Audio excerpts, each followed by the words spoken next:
This is AHA Business Radio, creating aha moments for business, by business, and about business, providing opportunities to discover information to help you run your business and guide your decision making. The more you know, the better decisions you make.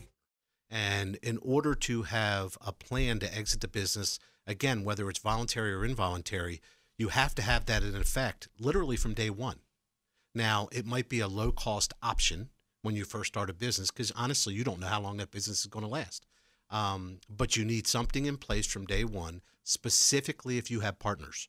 That's the most important. It's a little bit easier if you're a sole proprietor, but especially if you have partners or you're a corporation and have investors, it's immensely important to have an exit plan for that business. Again, whether you die, become disabled, or you just choose to exit at sometime in the future. How am I going to cash out? Yeah.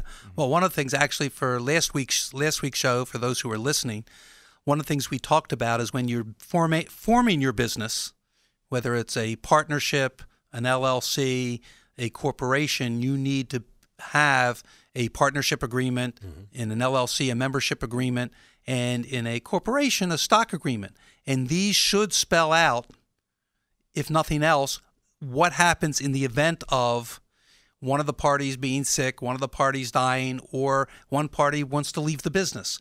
Right. You can always change it, but it's something you should think about when you start and create that entity, because if you don't, someone else other than yourself is going to figure it out, and not necessarily to the way you want it done. Yeah, wouldn't be the benefit of yourself or your family for that matter.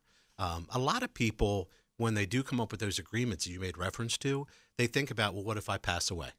Understandable. So you have life insurance protection. What a lot of people don't take into consideration is, what if they become disabled? That it's a much greater chance of you becoming disabled than you are to die. So when we speak to different business owners and all, a lot of times the first question will be, do you have a buy-sell agreement, if there's partners and such? And they'll be like, oh, yeah, we have life insurance for that. Well, what about disability? Well, we never really thought about that. So I ask them, what happens if one of you becomes disabled? So it's very important to have all your bases covered, and you can actually do so. A lot of people are amazed at the minimal cost that they can spend in order to do that. A lot of people think, oh, this is going to cost me a fortune. That's really not the case. It depends on how you craft it and what the actual benefit is. But you can do it at a relatively minimal cost. And the cost is not the problem. The problem is if you don't plan for this. Yeah, procrastination. Then the cost can be tremendous in the form of legal bills and fighting it out with family members. Nobody wants to be in business with their partner's widow. Actually, the difference between the two, there's your temporary or your term insurance, and then there's your permanent or your whole life insurance for the purpose of our conversation. Typically what business owners will do is, if let's say there's two business partners, they will own, in a cross-purchase agreement, they will own a policy on each other, and they will make themselves the beneficiary of the policy, or they'll make the spouse of the partner the beneficiary, with the understanding that the spouse is to walk away with the life insurance policy and she no longer has an interest in the business. So the term insurance is the biggest pro is the cost. It's a very low cost, pure protection type of policy that is for a specific length of time. And it could be 10, 20, or 30 years. In some cases, business owners know, well, we're going to have this company for 10 years before we dissolve it or sell it. So they'll try to time that to the length of the policy. On the other side of the fence, there's a permanent life insurance plan, which is a lot more in cost, but there's a lot of added benefits to it in the form that it has this internal cash growth, which is deferred in taxation and so forth, and it actually becomes an asset for the business to own. And hopefully you never have bad times. Right. But there are times when businesses become cash strapped, might have some losses.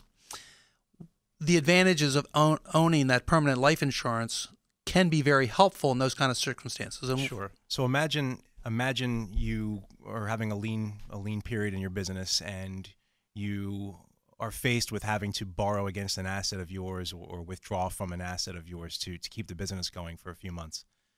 Rather than having to take out a home equity loan or tap a home equity line of credit or borrow against a retirement plan, the permanent cash value life insurance could serve as a source of funds that you're basically borrowing from yourself. Yeah, as I understand it, and very frankly, in struggle times when I was in business years and years ago, we actually used it. The insurance company doesn't get the financials. They don't, you're making, in a business, if you want to make a bank loan, you got to go through the process where because it is really your money, you have the ability to borrow that money at reasonable interest rates. Correct.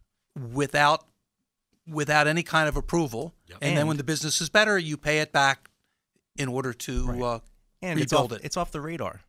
It doesn't show up on any credit report. It doesn't show up anywhere if you actually need to get a business loan afterwards or a personal loan afterwards. It's completely off the radar. Okay. So there's no tax implications No, either. when you're borrowing, you're basically borrowing the cost basis of the policy and paying it back. Yeah. Okay. If Very I'm not good. mistaken, there's actually two major corporations, Walt Disney and J.C. Penney, that were both started to be funded by permanent life insurance policies.